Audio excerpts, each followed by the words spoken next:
I am ready, yeah. Back Here we are again. Quicker than what was expected as well. It is. We had stuff planned for today, obviously.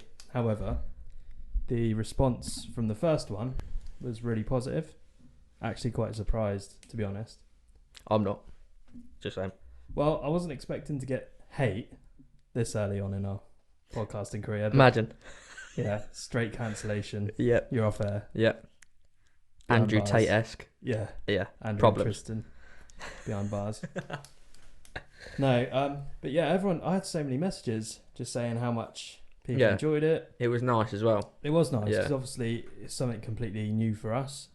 We haven't done this before. It's been a long time since I've even had equipment like this. Yeah, it's quite nerve-wracking even though no one's here. It's still quite nerve-wracking. Yeah, Isn't it? because you almost don't feel like yourself. I think we're a little bit more settled into it now. Yeah. Obviously after the first 15 that we've done. No, but realistically, I think that first one was just, I was so conscious of the camera. Yeah. Yeah, And yeah. it took a little while to feel natural just having a conversation, because I feel like that's when you get the most benefit and the most out of the conversation. Yeah. No, I When you're agree. actually just having a bit of a chilled conversation, chit chat. So I think what we're trying to do today is we're trying to follow on from what we said. We don't want to repeat ourselves all the time, but Just most of the time. yeah, it's reinforcement, isn't it? We like to hear our own voices, so... Oh, you do, mate. Oh, sorry. Well, so last time we covered motivation Consistency. and consistency. Yeah. And as a kind of brief understanding of how to approach the new year. Today, what we're going to be diving into is how to construct the most optimal training program for yourself. Obviously, this is going to be something that is different for everyone, but what we're going to do is give like a generalized idea as to maybe how we would approach it. Yes, if exactly. somebody was coming to us, for example, or even just for ourselves, if we'd been idle for a long time, how would we approach it? Yeah. What steps would we take in order to create a training program or a gym routine? Exactly. So we're going to talk about the plan, prep, and structure. Okay. Basic structure. We're not going to go too in depth with it because it can get. You need to stop clicking that pen, mate. It can get boring. I can't help myself. I know. I'm a fidgeter. Thing is, because we've got the headphone setting quite loud, so literally we will pick up every single sound, whereas you guys won't. So we're just talking about it, and then they wouldn't have heard any of it. Yeah, you might not have a clue what's going on. So anyway, Josh, I'm new. I want to get into the gym. It's 2023. I've come to you saying, look, I want to build a bit of muscle. I want to get in shape. I want to feel fitter. What steps will we take in order to get started? the basic question that I would ask is: have you been to gym before at all? Have you got gym experience? Because depending on what your answer is, will be dependent on what preparation structure would give you. So let's say if I was to say to you, like, I went to a gym 3-4 years ago, I'm looking to get back into it, what would you then give to me as an introduction? Because I wouldn't want to be thrown into the deep end. I don't think anyone does. We're talking about the planning for someone who's maybe just signed up to the gym. Okay, they're not too sure. They know what the movements are. They know how to work the treadmill. They know how to work the leg press, but they don't know what order or what system to do it in. Okay, so from PT to PT, what would you do? PT to PT. Yeah, so obviously that's a good question. You need to identify what their level of experience is, if at all. So let's just say somebody that doesn't have any gym experience or very little, I'd say under a year experience overall. What I'd be looking to find out is obviously your goal, but we're just going to make this very generic. Build muscle, lose body fat. Obviously, now a lot of people say that this can't be done simultaneously. It can, with quite specific training. But however, if you're very new to a gym and you're applying a stimulus such as resistance training, that works in your favor because you will adjust your body composition quicker within that first year of training. So you can build muscle and lose body fat if you're completely new to training. You can if you're experienced as well, but is a little bit more complicated. So I'd want to be finding out how many times you're able to get to the gym, because your frequency of training will almost determine the split that I'm going to put you on. Of course, yep. So for example, if you can only make it to the gym twice a week, I'm not going to have you doing chest, back and arms, legs and core. You're not going to do the bro split or anything like that. No. I'm going to have you doing 2 full body workouts. Yep. Trying to cover an appropriate amount of volume throughout the week. So what I mean by that is covering a sufficient amount of sets per muscle group over the week. Anything you want to add to that? For me as well, it's hard because you'll see some programs laid out, especially when we look at things on like social media, is a lot of the workouts you'll see is dumbbells. Do you know what I mean? And don't get me wrong, they're fantastic. But for someone who's just come to the gym, personally, as an introduction, I'm giving them resistance machines. It's sturdy, it's structured, it's fixed. You can't do, for instance, a chest press necessarily wrong. Do you know what I mean? It's comfortable, it prevents injury, and what it doesn't cause is imbalances because it works on the wire. Whereas with dumbbells, normally the dominant hand is going to be used to the press movement more so. So one hand might be lacking. So to be able to ensure that your program is attainable in terms of the frequency, I'm not going to throw them in terms of, right, you're going to do chest press and we're going to do dumbbell bench press. I'm not going to be doing that. The way we'd like to do it and the way you should be setting your program up is, let's say if you were to write a program tomorrow, that program's not for the whole year. No. It's for maybe like an attainable month. Okay? 6 to 8 weeks. The confidence is peaked. Yeah? And then that's where your progression will come in. So you'll find weaknesses and strengths on your machines. Very likely you'll follow those weaknesses and strengths in your dumbbells as well. Or free weights in this scenario, cave machines, etc. Or plate loaded machines as well. But with this, I think that I would, same as you, full body if you're going twice a week. I think anything less than that is quite hard to program for as well, I think. If they're looking to come once a week. And that also depends what they're doing outside of the gym, because yeah, if you're going to the gym once a week and you're expecting that hour or that 90 minutes, 2 hours, whatever it is, to make a difference, is not. So you need a minimum of 2 times a week, and you need to be active outside the gym. But going back to the volume and the amount of sets, so what I would do, I'd write down each body part. So for people listening, this might just give you a generalized idea. It might give you an idea of how to do your own program as well, so you get a bit more variety. Obviously, you can follow along with certain workouts that might be on YouTube, but if you just want to try it out yourself, give this a go. So write down each body part. So, chest, back, biceps, triceps, example.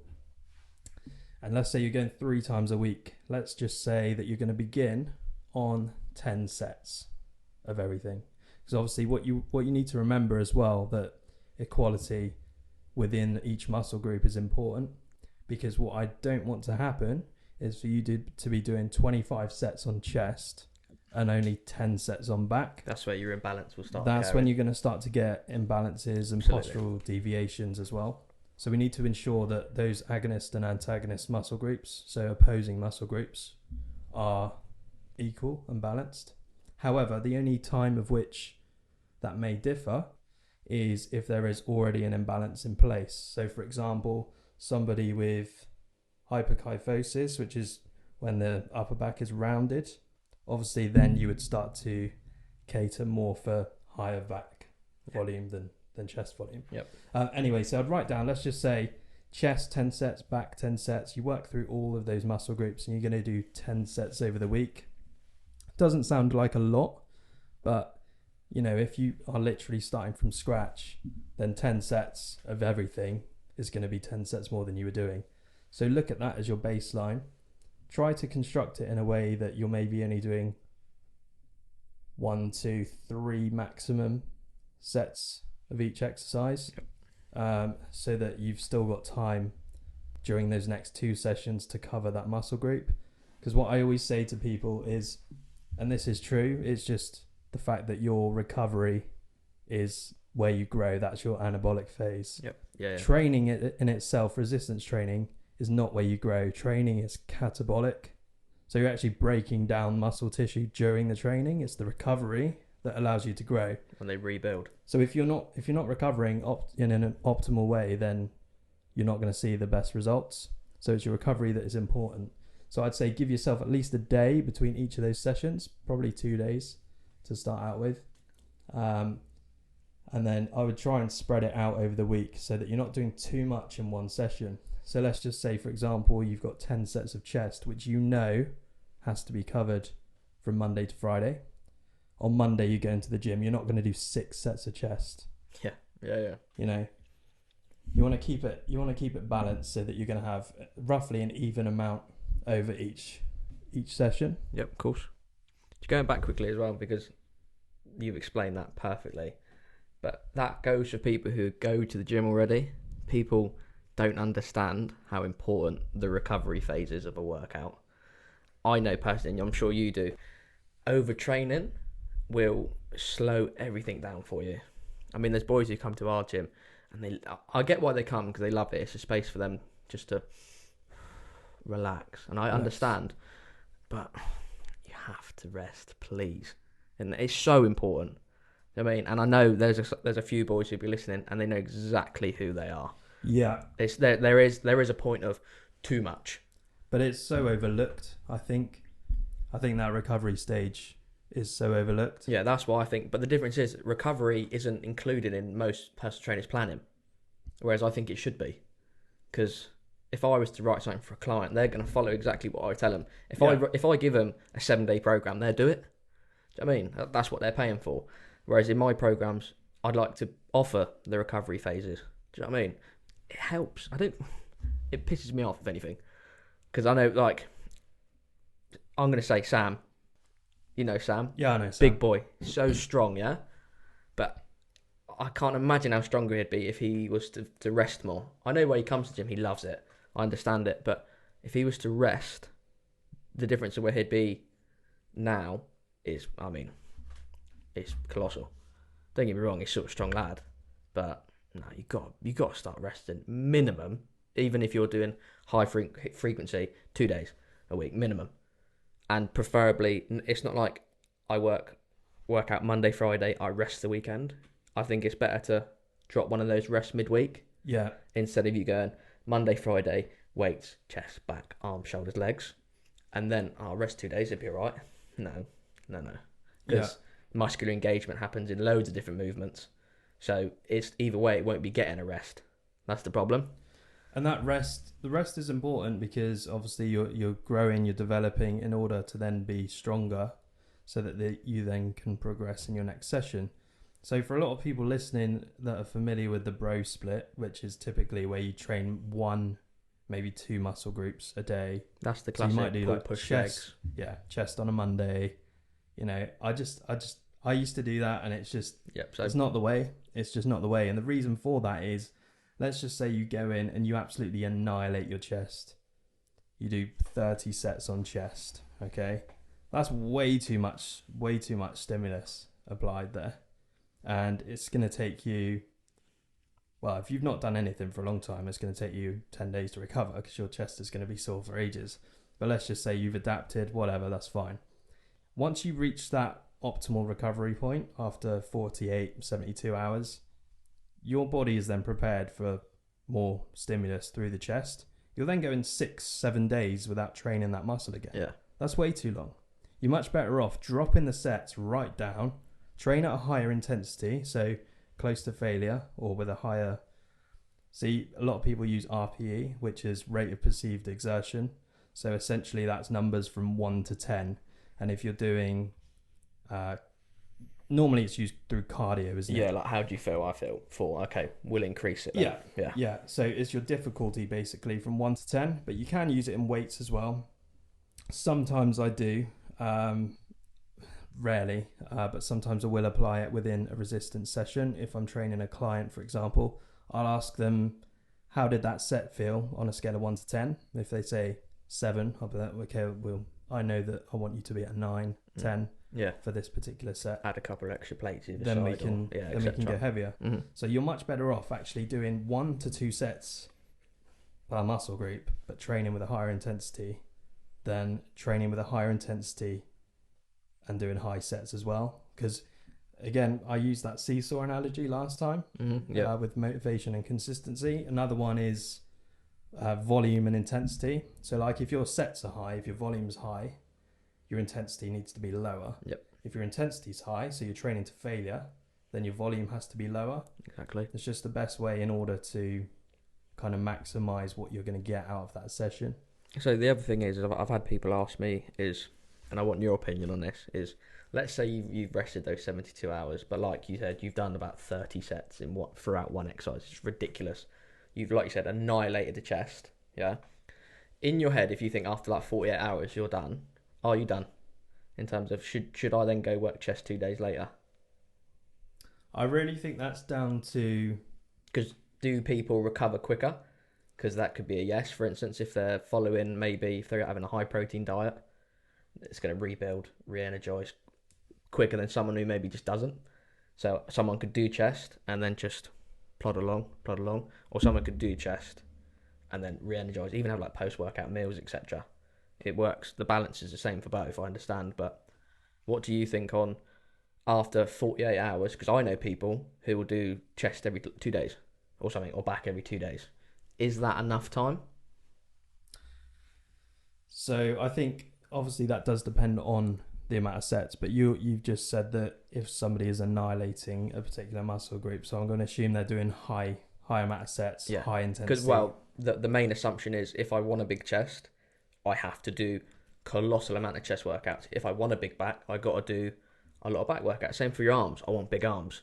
That doesn't mean you do 30 sets on your arms. No. It doesn't work like that. No. No, you're actually going to impede your recovery. Exactly. And this is what I want to try and get across today is, I mean, you're more qualified than me anyway. So in your opinion, is 72 hours too much, not enough? Or if you were to do it now, based off what you know, what would you do? So I would obviously want to assess what they've done, but let's just say they've done a colossal amount, like you said. Then I think potentially it depends on their overall recovery process. And I know this is so cliche, but like, have they had enough sleep? Are they well hydrated? How's their nutrition looking overall? Are they eating good? Are they eating good foods well enough to fuel another session? Yep. Because that's important. What you've got to remember as well is, let's just say that person's in a deficit, quite an extreme deficit, and they've obliterated their chest, and then they've not recovered in the most optimal way. Then they go to do that again 2 days later. Their cortisol levels are going to be through the roof. They're actually going to be demanding more stress. They're going to be applying more stress to the body, essentially. So in that scenario, not the best route. If you're in a surplus, your recovery is optimal, I'd say you'd probably be okay to do a little bit, but there's no need. You shouldn't be doing 30 sets of anything. I think it's just way too much. Yeah, I agree. I think the problem with programming is really, if you actually, one of those things that we all said on the first one is breaking things down. It's very simple. You look what you've just gone and said. Sleep, everyone knows. Hydration, key. Nutrition, key. Yeah. The actual main part of programming isn't always necessarily what you do in the gym. You know what I mean? If I write something, 15 reps, 3 sets, you do it. Do you know what I mean? That's the whole point of it. But it's what you don't then go do that 7 days a week. Do you know what I mean? I can't control what you do at home. It's out of bounds. Do you know what I mean? Whereas if you are maybe getting that, the sleep, the rest, the recovery, even down to stretching as well, is so important. I think if you're getting to that, you'll see an increase of intensity throughout your workouts and your programs. Yeah, definitely. And that's what you're looking for. You're not looking to stay on a program for 6 months, unless it's like a long-term program, like if you've done goal setting. The average program you're on, like you said, 6 to 8 weeks. And if you haven't progressed, then something needs changing. Yeah. And it could be any number of those, what you just explained. Yeah. But it's the simple things. And I think it is important as well. A lot of people tend to jump ship too soon. So with their programming, they'll do it for like 3 weeks. They'll follow something for 3 weeks and be like, oh, I want to follow something else now. I'm like, okay, well let's check out your numbers. Let's see what you've actually done in that 3 weeks. Have you just done the same weights, the same sets for the whole 3 weeks? I want to see progression, and I think that's something which we'll move on to next, is the way in which to progress or progressively overload the resistance training that you're doing. Yeah, I agree with that. Yeah. Because it's no good just staying and doing the same volume, the same intensity for a 12-week period. I mean, you're going to benefit from it, Of course. but not in the same way that you would if you were to overload. So what I mean by that, let's just say you're going to be doing 3 sets of 10 on a bench press. Then the next week, you might still stick with the 3 sets, but using the same weight, you might be able to get 12 reps. So go for those 12 reps, push yourself. Yeah, of course. And there's obviously various ways in which to progressively overload as well. So you might stay with 3 sets of 10, but you might go heavier in weight because you're going to be more capable to do so. Or you might stay with 10 reps, but go up to 4 sets. So there's various ways to overload and to progress. And I think people often ask me, which one shall I do? Like, should I go for more reps, or should I add another set and keep the reps the same? And I say just, there is obviously benefits to doing each one. But the one I would say to people, firstly, is try and get more reps on that weight, especially if you're looking to stay within a hypertrophy or muscle building range. So the rep count is typically quite low anyway. Usually they say 8 to 12, 8 to 15, but you can obviously build muscle in any rep range. Yeah, sometimes as well, adding a whole set will shock you how difficult that could be. You might think, I've done my 3 sets of 10, I think I've got another set in me, and you complete 5. That's not completion of reps. You are better off separating those 5 throughout the previous 3 sets. Do you know what I mean? So maybe going for like a 12, 11, and a 12. That would be a better way. Well, yeah, I would say so, but you've also got to look at it like this. So you know how I said about volume and progressive overload, and you've also got intensity as well. So let's look at that 3 sets of 10. Somebody comes to me and they say, look, I'm feeling really comfortable on this. I'm going to try going for 12 on those 3 sets. Great. So they now do 3 sets of 12. Again, we'll just keep it as bench press standard. So they do 3 sets of 12. Okay. So they've gone from 3 sets of 10, 3 sets of 12. They've accumulated 6 reps over that 3 sets, which is going to feel more intense. And the reason being that 10 a couple of weeks ago was probably their maximum. They're probably, because I like to get people to train to failure, not all the time, but I think it's very effective during certain training phases. Let's just say that 10th rep is like their last one, which I'm comfortable with in terms of their form and everything being ticked off. Like if you do 11, 12, 13 at that particular time, I'm not going to make you do it. You might injure yourself.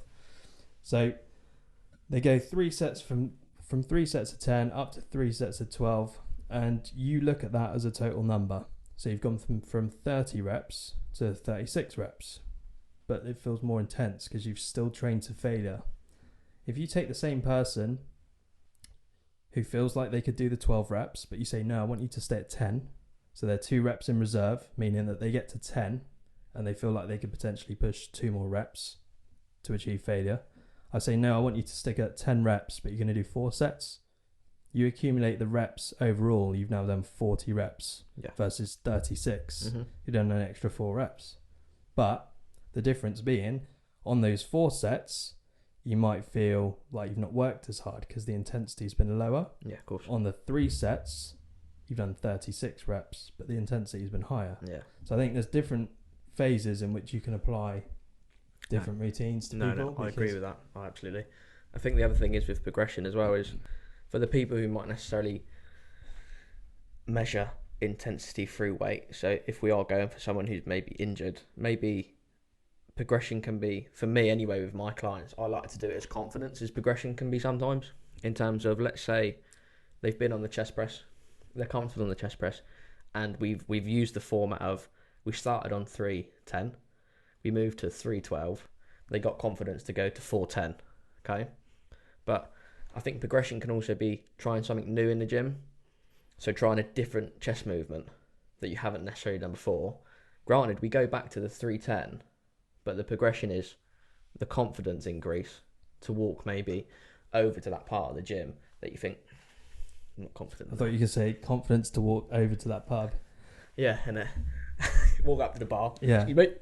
Yeah, go to the gym, do my 10 sets. Do you know what I mean though? It's like for the boys like maybe our age, the intensity change in type would be an increase of set type, an increase of rep ranges.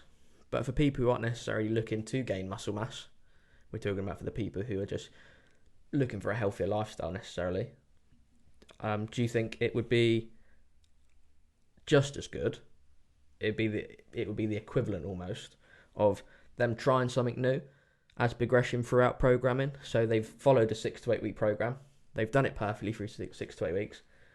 We then wouldn't give them a program that has 90% of the same exercises, but maybe a different set type, or maybe we introduce advanced techniques.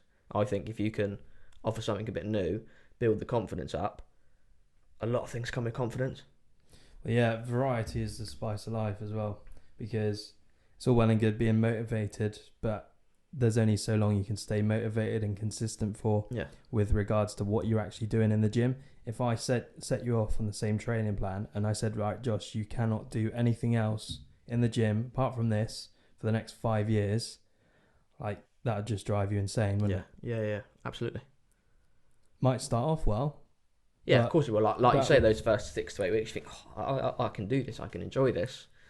Anything after that, the repetition is brutal. And I say 5 years, that does sound quite extreme, but I've actually set somebody a program before.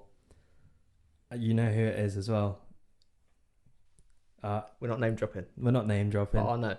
You know, yeah, 100%. Oh, okay. So I did him a program probably about 5-6 years ago, and honestly, he still walks around the gym holding the same program, still doing it.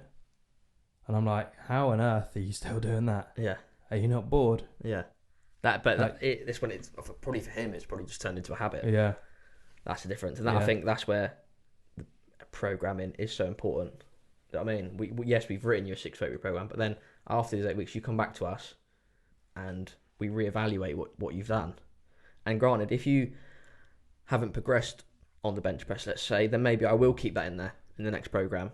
But if you've absolutely smashed the leg press, I'm going to make it harder for you.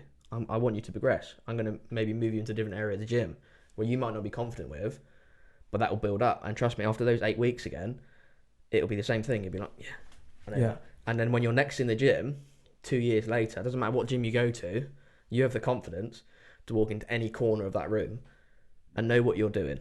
Because I think that's where programming will help people more so. People who haven't got a program walk into a gym not knowing what they're doing. Whereas if you come to the gym with a purpose and know what you're doing, I think the workout type changes. Yeah, I agree. But I think as well, just going back to what I said earlier with regards to roughly how to structure it. So I said write down each body part, maybe start at 10 sets and do that over 3 sessions. You need to look at your exercise selection as well, because that is an important thing. Like if you are adamant that you absolutely hate doing the seated row, don't do the seated row. There are so many ways in which to stimulate a particular muscle group. Just because you see influencers doing certain things, or YouTubers, or people from Gymshark, whatever it is, you see people doing a certain exercise, and especially if they're on a certain, let's say, X-rated supplement, on a certain juice, yep, you see them doing spider curls. Okay, for people that don't know what spider curls are, it's you're leaning your chest on a bench on an incline, curling up.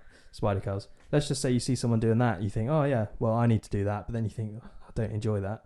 Don't force yourself to do something you don't enjoy. There's so many ways. Many variations on any muscle group. Isolation, compound as well.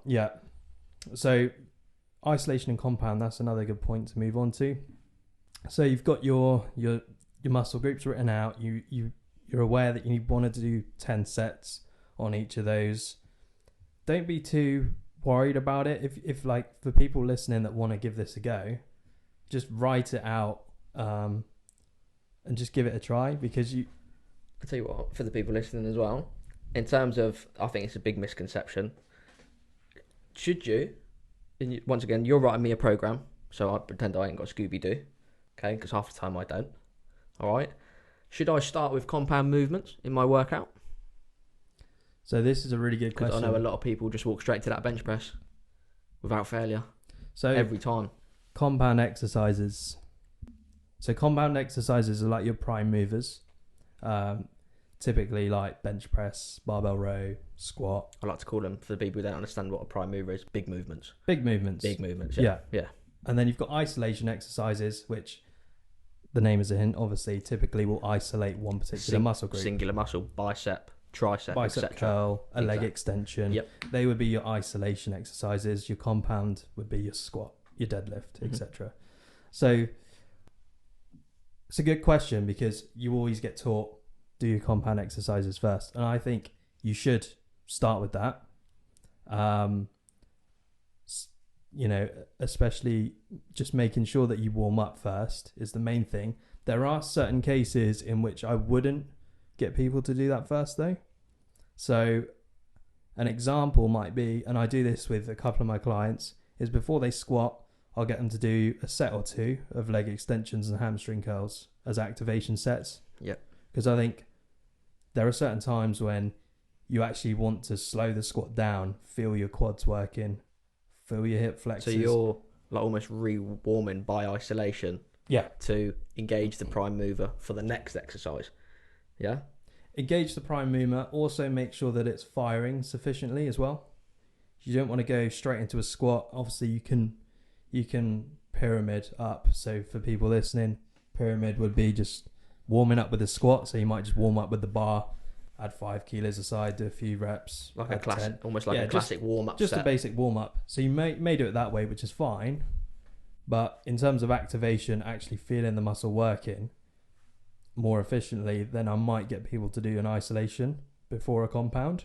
But I mean, if you're just starting out, you don't need to worry about that, because you're going to find it hard to feel certain muscle groups anyway. Good example of that is the lat pull down. People that have not trained before find it really difficult to actually engage their lats. Yeah. Like they're pulling this bar down to their chest and they're like, where should I feel this? Tap the lats. I'm like, no, I can't feel it there. Yeah. I'm like, once you get it, you'll get it. That's when mind to muscle comes in as well, I think. Massively, yeah. That's another day. Mind to muscle. That's like more advanced training, I think. So otherwise you can overcomplicate it for some people. Oh, yeah. That's the problem. So to answer your question, yes, I would start with the compound. Make sure you warm up. Good. So you want to start with your compound exercise, your bench press, your squat, your leg press, deadlift, your barbell row. If I go into the gym and I'm doing a push day and someone's in the power cage or someone's on the Smith machine and I can't start with a compound movement, is it fine to go to my next exercise? I would say yes, because I see a lot of people wait as well, when maybe they could, like similar to what you've done, maybe warm up the muscle, do some maybe chest flies, work on the fives, work your way up. Before you know it, they might be done, and you can move on to it. Yeah, so I'm going to answer that with the impression that we're following the full body session that we've kind of displayed or presented for people. So I would say move on to your next exercise. However, it may be more optimal to move on to an opposing muscle group, or like, for example, if somebody's on the power cage and they're doing your squats and you're starting with squats, your next exercise is leg extensions. Maybe don't go to that if you're particularly saving yourself for the squat, because the leg extension, I know we just talked about activation, which is different, but if you're training to complete failure and blitzing your quads, then you're going into squats, that's going to be detrimental, because you're going to have too much fatigue going into that exercise. So what I'd say is potentially go on to an upper body exercise, or vice versa. If someone's on the bench press when you get into the gym and you've got a lower body exercise, try and get that one nailed first, then get onto the upper body so that you can maximize your ability to lift a certain weight. Good. Obviously, if you are unable to do that, then just go on to your next one. Come back to it when you can. Yeah. It's absolutely fine.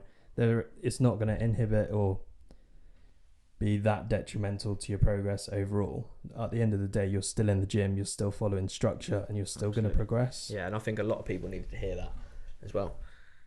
A lot of people just, it's difficult. Programming is perfect if you have like specificity, but just because we offer in the specificity of it does not mean you then have to follow it to a T. If there's a day, let's say, when you have a twinge on your shoulder, yeah, I'd be telling my clients, maybe we'll leave that separate movement out, and I might just quickly add another one in, just so we're not regressing, because with ongoing injuries as well, that can stop you from maybe doing a bench press and things like etc. No? Yeah, definitely. Yeah, you've got to adapt it to yourself. You know, you've got to be aware of how your body feels as well. And we talked about recovery; that's a key thing. So I've got a client, probably listening, John. He literally comes to me like a few times after a hard session. He's like, "I don't feel sore. Like, is that normal?" And I'm like, "Yeah, but your recovery, like his recovery, is to a T. Like, he's following everything that I suggest to him. So he's on a very high protein diet. He's getting enough sleep. He's staying well hydrated. Good man, John. You know, so he's ticking all those boxes. I'm like, if you take one of those variables away, or you have a bad night's sleep, or you're not hitting your protein, or you end up in a large deficit, that's going to put a tremendous amount of stress on your body. Mm-hmm. Combined with the additional stress of a hard session, yeah, you're going to feel it. Yeah, of course. And people do think that no pain, no gain. It's fine to feel that to an extent. I think mentally it's better than it is physically. I was going to come on to that. I was going to say two more things before we wrap it up. Is if you haven't felt, if you come out and you think, oh, my chest feels all right, like, it doesn't mean you haven't worked hard enough. You haven't got to walk out and, like, let's say leg day, you haven't got to walk out like you shit yourself. No, you just haven't. No, I mean, that you doesn't shit mean yourself before you go in. Yeah, no, especially on a leg day. Yeah. But it's a massive misconception of like, I've just done 30 sets. Do you know what? I'm going to do a burnout to finish. I'm going to go like lightweight, 100 reps chest. You haven't got to. You can. I'm not saying don't, but I'm saying you haven't got to. And you're wondering why you've done that and you think, oh, my chest doesn't even hurt. That's fine. It's still doing what it's supposed to be doing. That's why progressive overload is so important. If you're somebody that does not feel the stress of the workout in the form of DOMS or delayed onset muscle soreness, which is what you should feel 1 to 2 days after a session, then that's why progressive overload is so important, because you're not going to then be thinking to yourself, oh, I'm not doing anything. Yeah. If you are looking at your numbers, you're looking at your sets, and those things are you're adapting to those specific numbers, you're increasing everything, you're on the right track. You don't need to feel sore walking away from a session. I think it is important to know that, because, you know, people then start to overtrain. And for people that say there's no such thing as overtraining, that's complete bollocks. They're just plonkers, isn't they? Yeah, that's one thing that does my head in. Yeah, if you think even professional athletes who get paid millions a year, they work hard and they work like 7 days a week, but their work is recovery as well. That's the thing. Like they might train from like 9 till 2, and then for the rest of the day they're doing strength and stretch, sports massage therapy, they're going in ice baths, etc., and things like that. We haven't got those facilities. We can't do that. That does not mean you then just gym 7 days a week. No, your body's going to hate you eventually. Most of the people that say that overtraining doesn't exist, people that are overtraining their glutes with needles. And that's just a fact, because if you're on gear, your recovery is going to be tenfold compared to what ours is. Yeah, of course it is. Like, yeah, that's a different topic. But so we could go into this for ages. But I think, but we're going to behave ourselves. Just to recap on what we've kind of spoken about, it's the general way in which to approach the gym this year. Mm-hmm. If you've not done it before, is to identify your frequency. So how many times can you go? Can you go once? Can you go twice? Can you go 3 times? Then you need to identify a training split. So that is completely dependent on how many times you can go. As the example, we said 3 times a week or 2 times a week, and we'd be looking at a full body session. You then need to identify how many sets you're going to be doing for each muscle group. So we said, just as a generic starting point, you want to hit 10 sets across the week. And it doesn't have to be 10, it can be 8, whatever. But just try to make sure that you're progressing each week. So either go with an additional set next week, go with an additional weight. And it's important as well just to note that you're not going to progress every single exercise every week. No, not there expecting will be that. Eventuality where One you or plateau a two, little bit. that's fine. Yeah. 1 or 2 exercises, progress each week. Perfect. Then you'd be looking at the exercise selection, which is something that we will be discussing in a future topic. Probably for a video as well instead of a podcast. Maybe. So a little bit more informative, a bit more practical. Yeah. But we said, it's better off to start with the compound exercises. They're the ones that exert the most energy. Big Obviously, movements. you have the most energy when you just walk into the gym. So apply that to your prime mover, your compound exercise, and then work through your isolation exercises. I'm not going to sit here and list out a load of exercises to do because not needed. That's just going to take hours. But if you are curious as to anything, just pop us a message. I was literally going to say, ask. I'll say at the end of every one as well, please ask. And if you haven't got the confidence to do it, whatever gym you're in, ask a member of staff and they will offer a program of some sort in any leisure centre or any gym. Someone will be there to help out. Yeah, definitely. Yeah, so if you follow Fit for Discussion on Instagram and YouTube, if you decide that there's anything you want to ask us, just give us a question and we can get back to you. And I am happy to help anyone with their programming. Always. Well, what I was going to say, I think maybe we should offer for the next 10, 15 days, just a little link through the Instagram of maybe just a real basic full body program that they can just click on and maybe start using. If it gets you introduced into the gym, we've done our job. Nice and simple, nice and basic. Put in what we've said today into the program and maybe add in those extra couple notes. Do you know what I mean? Yeah. I think that'd be a good idea. That's something that we'll do.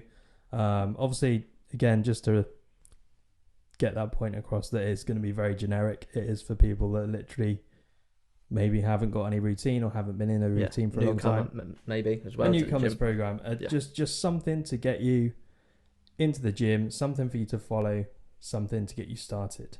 Exactly. And you're welcome. Thank you. So that's all we're going to be talking about today, guys. We're going to wrap this one up now, as we've been going for quite a while. Yeah. We will see you in the next one. See you later, guys. Thanks for watching. Bye-bye.